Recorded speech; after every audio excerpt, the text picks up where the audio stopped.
we come to part 2, a contemporary retrieval of the biblical meaning of marriage at the heart of the church. So we will have a more ecclesiological situating of marriage in the church and partly also in society, because it's never just one of the two.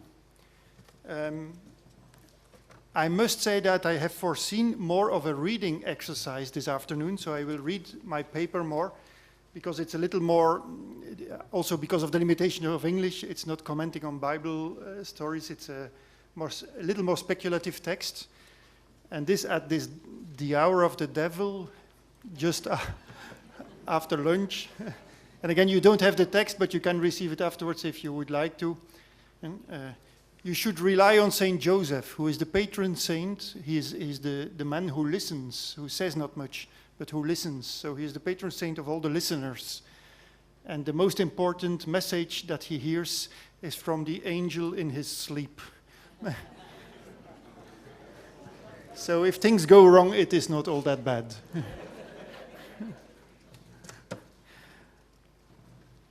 Now, this morning I started with a quote from Paul Evdokimov that I developed afterwards on sacrament, on marriage being the relation of the person to the person that the Bible always relates to, and that is in itself a sacrament of God's love. And that's the whole richness of marriage, for which it is a sacrament. And then I said there's a resistance to this, which is the functional instrumental reduction of marriage.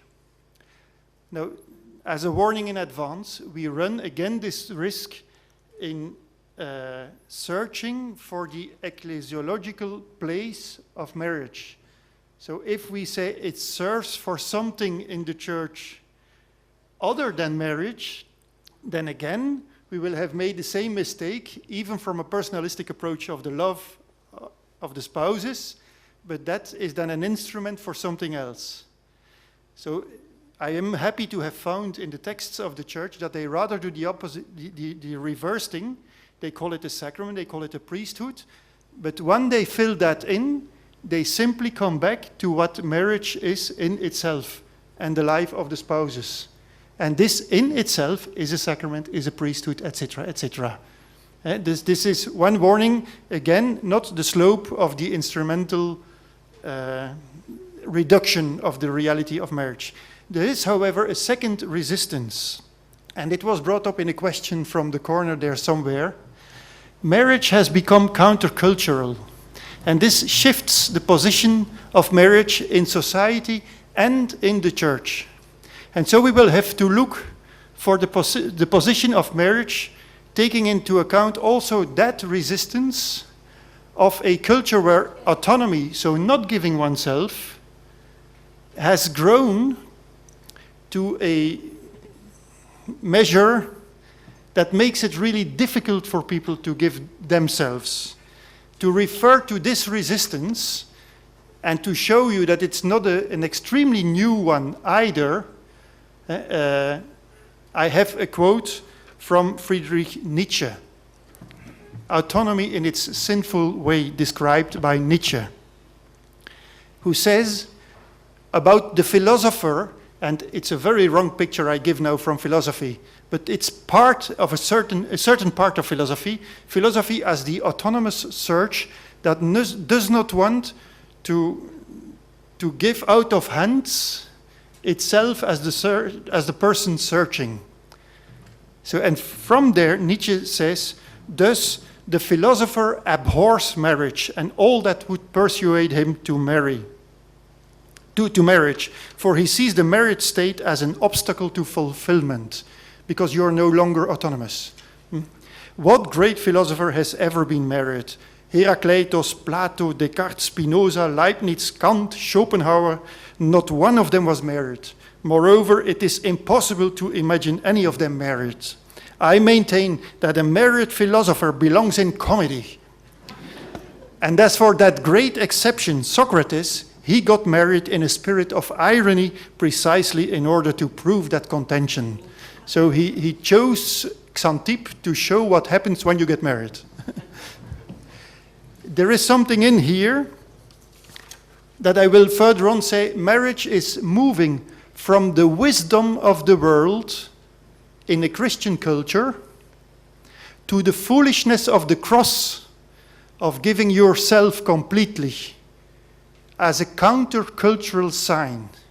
I do not want to exaggerate that, because the longing to give oneself remains also present in our culture. And that's what our culture struggles with. The longing for marriage, but they don't believe that it can. Now, also that resistance you must take in a general background as for account in what will follow now. And let me now advance in my text. I come to the first point. So in searching, what is this biblical meaning, this biblical revelation of marriage? How does it situate marriage in the church and the society? And my first point is marriage as the natural sacrament. Marriage is of itself an act of faith. And the first point in there is the reason, it says for marriage, but perhaps that's not good English also, the reason of marriage, the reason in marriage, the proper, that it's reasonable. Its own logic, as it were. The French marriage theologian Xavier Lacroix says the more fundamental something is, the more difficult it is to ground it, to dig under it. This also applies to what marriage is, and to its from the outset religious character. Marriage is of itself a religious act and even an act of faith to a certain extent, I would say, of itself. However, so we must make an effort here to ground why marriage is that. From where comes a biblically understood figure, it comes from the Bible, marriage, but that has universal human pretensions. It's not just for Jews and Christians, and that from itself refers to the divine. A start is found in the human desire for relationship. In fact, the human desires to be only to the extent that he or she can be of someone, and someone can be of him, of her. And we are already right in the middle of what our time struggles with. They don't believe that, but it's in them, of our contemporaries. The proof of this is in the contrary. Who would want to be forever if he would be forever alone? The French philosopher Jean-Luc Marion rightly disagrees with his colleague Jean-Paul Sartre. Sartre had said, l'enfer c'est les autres, hell, that's the others. Jean-Luc Marion says, l'enfer c'est les sans autres, hell, that's to be without the other, to be alone. Now, this longing to be of someone, the completed figure of this to be of someone, that's what we are in search of, you reach when someone is entirely of me and I of her, vice versa. That entirely verifies itself in space through exclusivity. You are given entirely, hence you have nothing left to give to another partner. And in time, through the irreversible or irrevocable character of giving oneself to the other. If you truly give, you can never take back. That would be to borrow and not to give yourself. And if you do not truly give yourself, you end up in what D.Z. Phillips, an English philosopher, calls Californian love, referring especially to Hollywood movies. Darling, I love you with all my heart, at least till tomorrow morning. Exclusivity and indissolubility are indeed the two ways in which we embody the gift of ourselves, faithfulness in space and time. This really this promise of faithfulness, how we spread it out in space and time is in exclusivity and in indissolubility. And that's why these are the core essences of marriage. And this faithfulness is precisely what constitutes marriage. Even to the point that in Dutch, the word faithfulness, trouw, also means marriage. And we say we trouwen, which means we marry, but in the sense of we faithful. To make a verb of faithful, we faithful. That's the Dutch way of saying we marry, we trouwen. You hear the German word Treue in there also. Eh? So in marriage you will find the perfected or the most complete figure of being of each other. Complete in space and complete in time. And precisely in this giving oneself completely, in faithfulness, is marriage of itself religious. It is to give yourself away to the other. It is the human who leaves himself for the other. In this very figure arises thus an experience of encounter with not me, with outside the boundaries of my closed self, with what or who transcends me, and indeed with the transcendent, larger than the intersubjective. At the same time applies, who no longer accepts transcendence, can no longer believe in the completion of ourselves in the other. Therefore, an eclipse of God in our culture also results in a marriage eclipse as we observe. Marriage is deconstructed in its radicality by a culture that does not see otherness coming up. If you remove the religious character of marriage from contract and covenant, as it is traditionally, covenant and contract, to only contract, which means we keep control over the terms of the contract, we do not give ourselves, we remain transcendental to what we agree in it. Then you put marriage itself on the slope and trade it in for weaker forms of commitment to each other. I do not say no commitment, but weaker forms. Cohabitation agreement, or however you want to call it in Ireland. This is what happened in civil society, in fact, when the French Revolution defined marriage as only a contract and no longer an institution, read a covenant, to which the partners should obey once they entered it. One should not underestimate the scope of this. In marriage, I give away myself to the other, and it is questionable to what other I am willing to give myself as a person, not just something of me, but me myself. To what extent I am willing to do that if this other does not at the same time represent the other who transcends me as a subject. To make this more concrete, one can compare it with the willingness to die for the country, that other kind of love that can involve my giving myself, mori pro patria. If there is no religious connotation to this, the promise to mention my name on a war memorial helps very little to persuade me to that sacrifice, you see.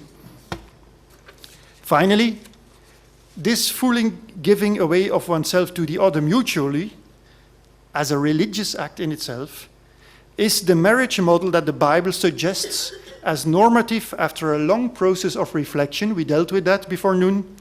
And this is the biblical view of marriage for the human, not for the Bible, for the biblical human, for the human. At the same time, this view is not read in the own history of the people of God, starting with Abraham, so to say, but in the small portion of Scripture that deals with the human in principle, in the beginning, Bereshit, in the book of Genesis. In other words, although this vision on marriage in fact has grown in the Bible claims that it is a vision for all people of all times. In religious language or theologically, marriage was given with creation. Logically, or according to the universal logos or reason, we can again argue this only from where I started. Every human person desires for love of the other person. The figure of being of the other is marriage, etc. A posteriori, we can also observe that marriage rightly has often been called the best export product of the Bible. It was taken over by all cultures. Even many polygamous cultures move towards monogamous cultures. So the best export product of the Bible and of Christianity, humanity, as it were, recognized this vision of marriage and accepts it increasingly as the vision of marriage, takes this model as the normative model of marriage. The paradox is that at the moment when the world increasingly recognizes this model, the Christian part of the world is deconstructing it again by a lack of sensing transcendence. Youngsters, for instance, long for marriage, but hardly believe that they can realize it ever, that it can really happen for a lifetime. That was the first point, the reason for marriage, or the reason of marriage. It was the most abstract for those who feel the sleep coming up already. From this foundation, we can now see that marriage is also a bridge, and a very important one for the missionary church that we are becoming, a bridge between faith and culture, or even between faith and cultures. From this foundation, we can now derive some further considerations. Marriage is in most known cultures, traditional cultures, not an ecclesial celebration. It is thus often celebrated not in the context of the local religion, no priest or religious vector is needed for it, but simply of family and society. But it is in traditional societies always and everywhere a religious event. Marriage is of itself religiously charged. And this is where a reflection on marriage as a sacrament should start. And there begins perhaps also the demand of many young couples who are not church-related, but who still want to celebrate their marriage in the church, and with whom we have to journey, not to refuse them, not to give them just a service for a transition moment in life, but journey with them. So there starts their question in a sense of something transcendent in marriage, something sacred. Marrying partners do not bind themselves, but in a sense are bound by a higher authority, the reason for which they cannot undo their own band. This is done, if necessary, by the civil and religious authorities representing the higher authority. Divorce is traditionally an act of the authorities, not just privately of the couple. So you give out of hands when you marry. And precisely this giving out of hands of their destiny, that is a religious act, they experience in marriage as life-giving. It's different still from just living together. You are someone to the degree that someone loves you because you are of someone in a definitive way, where you cannot take back.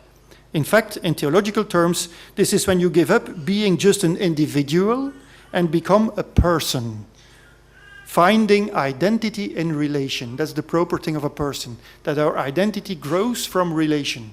That's why our true sacramental identity we receive in baptism, when God relates to us. And so you become image as a person of the divine persons who are, as the Germans say, gleich ursprünglich, at the same time identity and relation. God is one and God is three. I won't go any further into Trinity theology, because every professor of Trinitarian theology makes one heresy every year, they say. So I won't risk it. You are connected not only with the other, but with a higher band, which also has to do with the further transmission of life, by the way, in marriage. This is why Pope John Paul II could write in Familiaris Consortio, the sacrament of matrimony has this specific element that distinguishes it from all the other sacraments. It is the sacrament of something that was part of the very economy of creation. It is the very conjugal covenant instituted by the Creator in the beginning.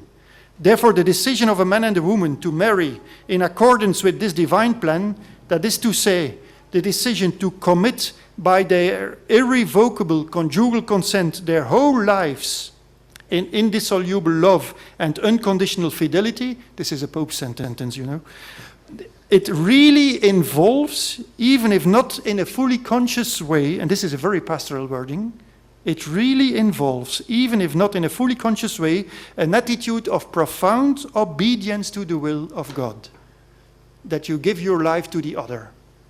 You see? An attitude of profound obedience to the will of God. An attitude which cannot exist without God's grace.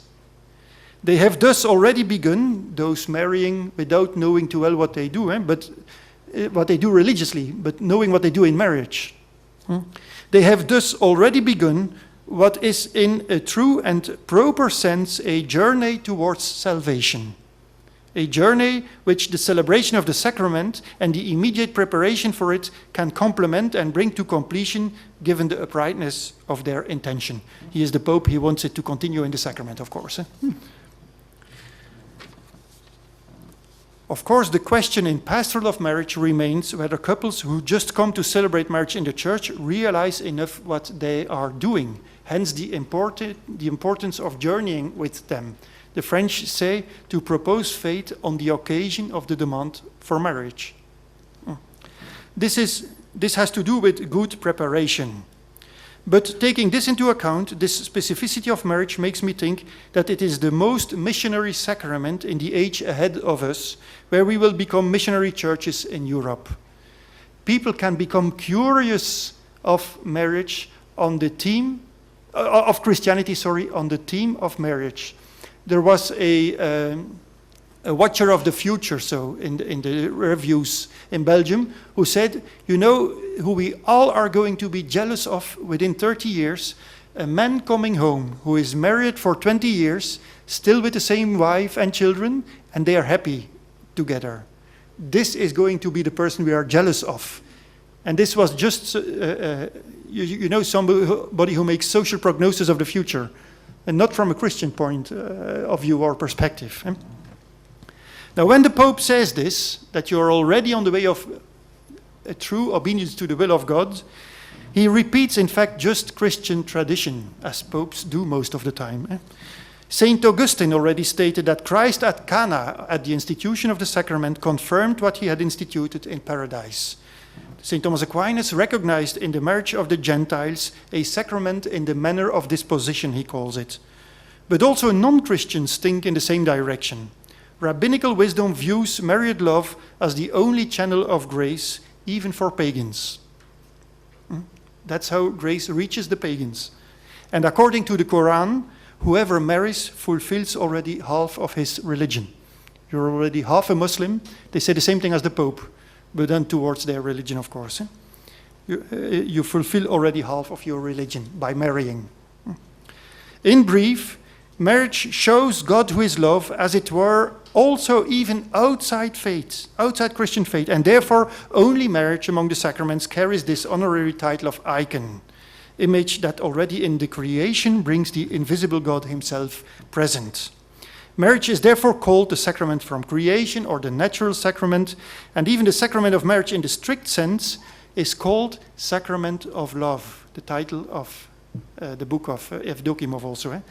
It's called sacrament of love, though all sacraments are sacraments of faith. And also marriage, of course. It's not the one or the other. But it's also called sacrament of love. And this means here more than it's just the sacrament of conjugal love. No, it's where love becomes itself sacramental. In this sacrament is less central the commitment of the creed than the sincere promise of love as mutual, completed self-giving that is a creed in itself. To say yes to the other and to give yourself is a creed, is a religious act.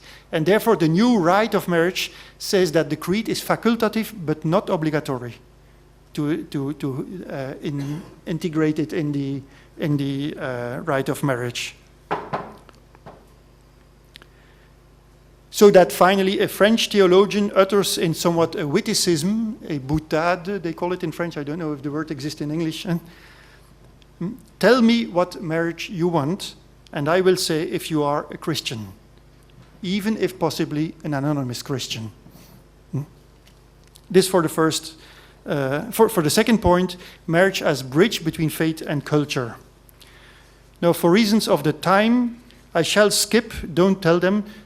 I have a clause in my contract, I work for the Belgian bishops, that I have to quote them at least once in every conference I give. But they dropped it from the schedule because they knew I would lack time, so I will drop that quote, and I move to Pope Benedict to deepen this still a little bit. Or do you prefer me to go to... Okay. In his encyclical Deus Caritas, and if you have time, read the first chapter again of that encyclic with this as a red thread. It is really very beautiful. In the first encyclical Deus Caritas, which is said to be a program statement, Pope Benedict shows how the love of God is manifested. I'm sorry, I see about the time. Perhaps I should let you read it. He says, I will just go over it. He says there are many words for love, and one of them is a love that is more striking than all the others and puts all the others in the shadow, and that's conjugal love. That's the promise of marriage. The second step, he says in number 6, this was number 2. In number 6, he says, love is completed, I have repeated it from him, in giving oneself. It is an ecstasy, not in the negative irrational sense, but ecstasis, get out of myself towards the other, and only there is it completed. And in number 11, you will read that he says, to a monotheist God, corresponding to the image of a monotheistic God, is monogamous marriage, because the love is the same. If we belong to God, we belong to our partner. Marriage based on exclusive and definitive love becomes the icon of the relationship between God and his people, and vice versa. God's way of loving becomes the measure of human love. This close connection between eros and marriage in the Bible has practically no equivalent in extra-biblical literature. So the moving from love from eros to marriage and monogamous marriage is why looking at the total commitment of God, who gives himself to us as his people, and to Christ, who gives himself for the church, as we saw before noon. And therefore, it cannot be otherwise than that this monotheistic God to whom we belong, and who entirely gives himself to us, becomes normative for the way in which human love is directed from eros to monogamous marriage, the total gift of self in marriage. Now, I come then to the second point. I thought reading would advance faster than talking, but it's the other way around, apparently. The role of marriage in the church. First point, so the ecclesiological context of marriage, situated in the church as communion among the other vocations. Where we always have to start is in baptism and confirmation, that gives us, as baptized, all on an equal base, first chapter of Lumen Gentium, the participation to the common priesthood of all the faithful. Before we make any further distinctions, we are all participating to Christ's ministry, or munus. How do you say munus in English? Ministry, eh? No, his task. I think ministry that has a prophetic dimension, spreading the word, a priestly dimension, and a royal or diaconal or herdal, being a herd, a shepherd dimension. Pastoral dimension, thank you. Now, baptism is in this, so is the first. The second is there are, and some people might be surprised by this, there are in fact only 2 ways in the Christian tradition to answer gratefully to baptism, which are giving oneself, and hence giving oneself in return to God. The one is mediately, through a medium, the partner as a medium, through the means of marriage. The other is without a means, or immediately, in celibacy, or also called in tradition virginity. Now, the celibate way originally had its normal setting in community life. The best overall definition of consecrated life might indeed be, and I take it from Enzo Bianchi, celibacy lived in community. And what for the diocesan priests, well, I can tell you that St. Augustine refused to ordain men who would not be willing to live as priests in community. He said, you can go to other dioceses, but to me it's too dangerous. I don't ordain men who want to live alone afterwards. And I think there is a great message in that for the life of priests who often are too alone. Celibacy, of course, there is also the eremite and so on, and there are priests very well capable of living alone. I don't want to judge anybody, but in its core, celibacy is linked to community life most of the time in the church. And what about ordained ministry then? This is not in itself a state of life next to answering baptism in marriage as giving oneself, or celibacy as giving oneself immediately. Ordained ministry is not in itself a state of life, although you belong then to the clerical state rather as a stand or an ordo in the church. But just a service, though an extremely important one, I don't want doubts about that, an extremely important service to the Church. For instance, Christi Fidelis Laici says on the Sacrament of Orders, here we are in the area of function, not of dignity and holiness. In fact, it must be maintained, although the Church possesses a hierarchical structure, nevertheless this structure is totally ordered to the holiness of Christ's members. All of this is Christi Fidelis Laici. Hence, I can make a statement, and it's also ringing before noon again. The end of creation, so the holiness to be image of the Creator, as of the Church, is marriage, of which celibacy is a specific form, the immediate form, and not ministry, be it ordained or not ordained. In my opinion, in realizing this is the true end of clericalism, and neither in maintaining a church that has for its essence the ordained and religious persons, nor in making of the lay or the married people half priests, half pastors, and sometimes, because they have an evening meeting every night, half celibatarians as well. To be clear then, because also the priests have their life state, it's the one of celibacy. The Latin Rite Church chooses its ordained ministers among those who live the call of celibacy. The life as minister can of course be extremely fulfilling on the existential level. It has to take possession of the person so that office and person are not split. Yet the ground of this life is rather, I would think, celibacy, not ministry in itself. And if the government would forbid the priests to exert their functions, they still can be Christians living their celibacy. And if married priesthood would exist, also marriage would offer a ground for living this ministry and rendering this service. Another question, and it also came up already this morning in your conversations, is celibacy then a higher state of life than marriage? Up to today, 2 hands seem to write ecclesial documents on this. And I think you will be interested, although this is a side question, but it's good, especially for married people, to know what the Church really thinks about this, because we hardly dare ask and she hardly dare say it. So is celibacy a higher state of life than marriage? Up to today, 2 hands seem to write ecclesial documents on this. One complementary, both are complementary ways, and one ranging it as higher. For instance, in Vita Consecrata, the exhortation on religious life, those 2 hands can be traced, it seems.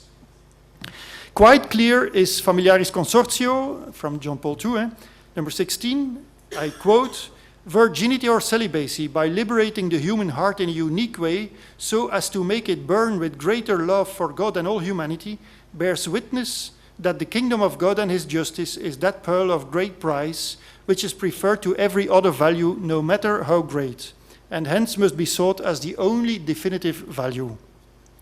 It is for this reason that the Church, throughout her history, has always defended the superiority of this charism to that of marriage." This is quite clear.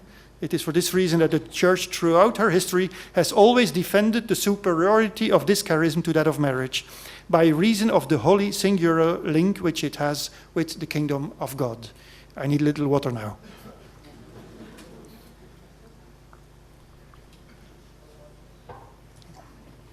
How to understand this? And I confess that I find it not easy to accept in combination with the also Catholic conviction that God himself calls to marriage, as we shall see further. The direction in which I try to deal with this is as such. In celibacy, the figure of marriage as self-giving finds a kind of positive excess, positive exaggerating in giving oneself up to sacrificing the normal desire for a human companion who gives her or himself in return to you. Celibacy is thus a figure of choosing the cross. The French Dominican Jean Sagne is his second name anyway, describes celibacy as opting for the wedding of the Lamb, which is the Paschal event, choosing the cross. We can compare again with Deus Caritas, the encyclical of Pope Benedict. Marriage as the highest love is described there as the highest love, but God's self-giving can take the form of turning God against God himself. Very strange thing. And here the focus changes from marriage to the cross, although the Pope does not speak about celibacy here, from where we learn in this way what love is about.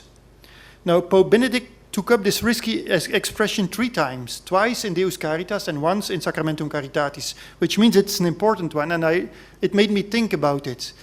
I think celibacy is sacrificing the normal human desire of love out of love for God and the humans. So turning your love against yourself. Turning God against God himself. Where is the second quote? It's the same expression in Deus Caritas. Jesus' death on the cross is the culmination of that turning of God against himself, in which he gives himself in order to raise man up and save him. By the way, also for Thomas Aquinas, there was no place for celibacy in paradise, because you would not need the cross there. The normal thing to do is marriage. Celibacy is giving up marriage in order to save the people, opting for the cross. And in this way, I can accept a certain superiority of celibacy. The Council of Trent was the most clear on saying, but there is discussion whether it was against Luther. I will skip that here. Well, the historical details that are of some importance might interest consecrated people, perhaps, and theologians who have to deal with dogma, like the Council of Trent. But for normal married people, the important thing probably is that being married is considered in the church as a good state, as it officially has always been. Since Augustine, and from 1 Corinthians 7, we talk about good and better, but as a good state and a full possibility for a committed Christian. So it is not a minor position. But let us be frank, marriage has in the lived tradition of the church, and so the sinful life of the church, often been defended as good, but less good than not being married, and in the way of that it made too often of married people a kind of second-hand Christians, over against the consecrated or the religious. Why do we even call them so, like that? It is revealing that we find no other word to describe those who took vows otherwise than consecrated or religious, even if baptism is a consecration that asks from all the baptized to lead a consecrated and thus a religious life. The important thing would then be to leave this unfruitful discussion playing marriage against celibacy behind us and describing for themselves the ecclesiological status of both the ways of celibacy and consecrated life. On the one hand, and marriage on the other. So let us move to the ecclesiological text, no longer the context, but the text of marriage itself. Because our conference is not about celibacy, but about marriage. Now I'm going to skip, because I'm looking to the time, marriage as a sacrament in the church. You see, we are in the point, marriage in the church. What I have done is situated it in the different vocations in the church. I was going to quote now, and I can give you the quotes afterwards once more, on marriage as a sacrament in the church, and after that on marriage as a specific priesthood in the church. But as I said in the beginning, we would notice then that how does the church describe that? It becomes a sacrament just in being a normal marriage and not in anything else. The married people live their specific priesthood in doing the things of marriage and not in anything else. So in the official texts of the church, I had Lumen Gentium Familiaris Consortio, Christi Fidelis Laity, and so on. You would always find that it is not in function of something else. It is in marriage itself we live our common, our priesthood, and we live the sacrament. So that I can come to a next question, and I think it will be the last one. I have time till about 3, I think. We started at 2:15. That I called to all those who are called to marriage, Familiaris Consortio number 3, on marriage as vocation. Are you still a little bit awakened? Perhaps you should drink some water too.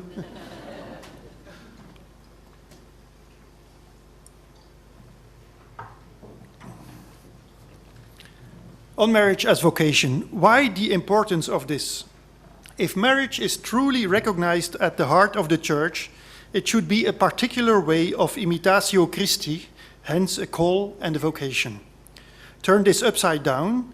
If the core of being a Christian is entering into the relationship with God calling you, why has also this word, call or vocation, been reserved for such a long time for the call to religious life or ordained ministry? Now, the first point is that there is a rediscovery of marriage as vocation, although a bit hesitating. Vatican II, of course, rediscovered the being called and the vocation of all the baptized, the common priesthood. It was not new. Some people go so far as to say it is new at Vatican II. That's not true at all. It's in the Bible, the common priesthood. It was rediscovered and brought to, we became much more aware of it. Gaudium et Spes number 49 is then the first ecclesial document to call also marriage a vocation in an official text of the Church. I quote, "Firmly established by the Lord, the unity of marriage will radiate from the equal personal dignity of wife and husband, a dignity acknowledged by mutual and total love." The same things come back time and again. "The constant fulfillment of the duties of this Christian vocation demands noble virtue." But this calling marriage a vocation remains afterwards rare, rather. For instance, only once, but then in a strong way, is marriage called a vocation in the Catechism of the Catholic Church. I quote, "The vocation to marriage is written in the very nature of man and woman as they came from the hand of the Creator." So there you have it. Number 1603, if you want to look it up. But then after all animals became equal, all baptized are called, some became more equal than others. For ever since, more and more the Church talks about religious life and ordained ministry as sacred vocations, where marriage is just a vocation.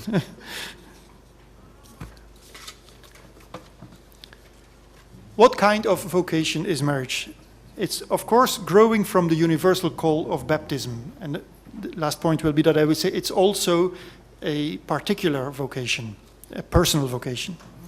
Christian marriage is then first a specific way of living the call of baptism. As long as baptism was culturally probable and conformist, hence not associated with a call that distinguishes you from those who have not received or heard the call, so was marriage. It was not perceived as a vocation. But today we rediscover something, that Christians are not born, but you can become a Christian. Tertullian, fiunt non nasciuntur Christiani. The Belgian bishops placed this word at the heart of the missionary renewal of the Church. Today we rediscover that we are not born Christians, but we can become it. Baptism is if you hear the call, the invitation of God. That's where baptism stands. And indeed, in the early Church, the Christian community becomes again the community of the called, the ecclesia, those called together, even to the point of being countercultural. And as it was in the early Church, it was also the case then, before the Constantine Christendom, as they say, I think also in English. Indeed, in the early Church, to the particular way that you choose by being baptized, by entering into the call, belonged a particular way of being married, as witnesses the famous letter at Diognetum, I don't know how well known it is in Ireland, in which an unknown person reports about Christians. And I read you for a moment this letter. On seeing that Christians are, if not countercultural, not the same as the average culture. And then also marriage is not the same. Christians cannot be distinguished from the rest of the human race by country or language or customs. They do not live in cities of their own. They do not use a peculiar form of speech. They do not follow an eccentric manner of life.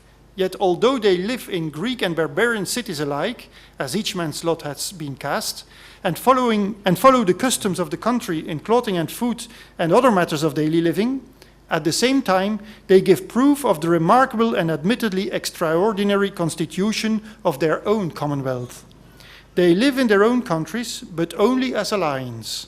They have a share in everything as citizens and endure everything as foreigners. Every foreign land is their fatherland, and yet for them every fatherland is a foreign land. And then it comes, they marry like everyone else, and they beget children, but they do not cast out their offspring. They share their board with each other, but not their marriage bed. So the specificity is the welcoming of children and the faithfulness that are distinctive of the Christians, described by a heathen in a report that he has to make. Now, coming back to today then, there is something similar going on. Here I arrive at marriage passing from the wisdom of the world in a Christian culture to rather the foolishness of the cross, of giving yourself completely, in a no longer Christian world that struggles with this whole giving aspect of giving oneself and finding life in losing your life. By the way, this is the sentence the most repeated in the Gospels. Who loses his life will find it. And this is what we deal with here.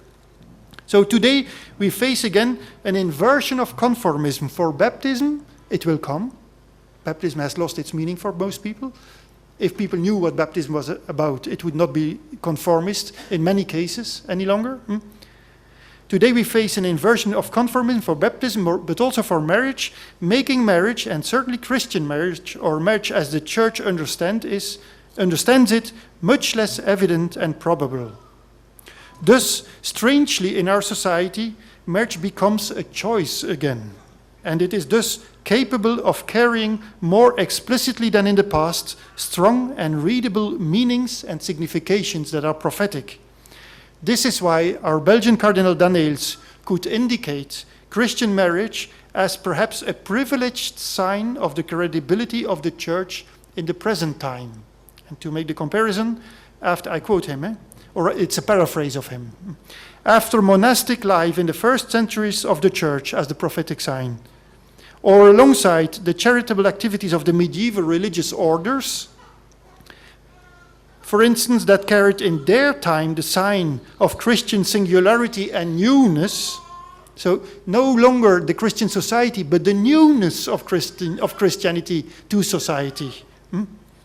There would be today, he suggests, a privileged function, even if not an exclusive one, of conjugal life lived in the Lord. In other words, if you really live a Christian marriage, people will say you're a bit crazy. And in this is the prophetic sign of your marriage to society. A privileged function of conjugal life lived in the Lord following the expression of the first centuries of the Church. So accompanied of the meaning and demands that Christian faith associates with it. We rediscover then today that in Matthew 19, the Lord's proposal about faithful marriage sounds as unbelievable to the disciples as the one of being eunuch for the kingdom. Do you say eunuch in English? Or as Paul F. Dokimov words it a little more polemical, the selfish bourgeois bachelor understands nothing, neither of marriage nor of celibacy. I come to the very last point, a particular call. Do you give me 2 more minutes? 2. So marriage belongs to the general vocation of every Christian as a continuation of baptism in the call to live life as a gift of self through marriage or in celibacy. But is a concrete marriage also a specific, particular vocation? Marriage is indeed much more than the benediction of God of our human free act. That would be marriage as institution. We do something, God blesses. But in the marriage, in the sacrament, marriage is transformed into a call. What call? I follow a theologian, of course, here, but at the moment when a Christian man and woman engage in the presence of God to a faithful and exclusive love, they enter into a love that remains, of course, theirs, but that is from now onwards, if they consent, transfigured and widened.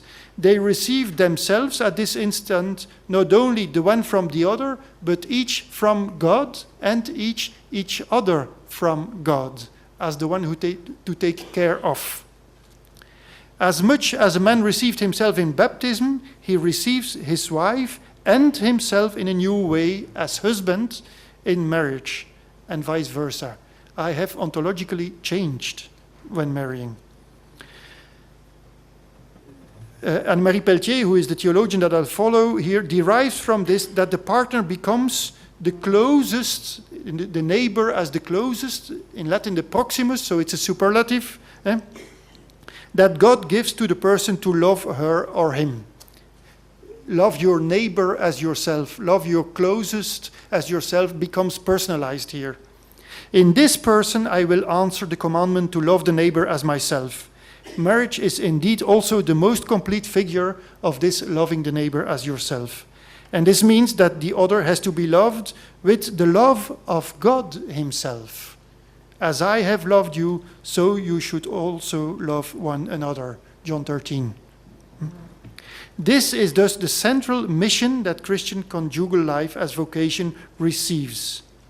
The mission is nothing else than the commandment of love lived in the dispositions proper to this state of life that engages every aspect, body and soul, of the person, that is particularized in this face-to-face of a man and a woman called to a love that is vast, generous, not to be discouraged, faithful, as the love of God manifested in Christ, loving the church, fruitful as God's creative love is fruitful. The life of spouses in the concrete, then, of daily life is to accompany and truly carry each other, this other person, as God does. And this is quite something. Whatever may happen, carry each other as God would carry you. This is a nice sentence to end on. Thank you for listening again.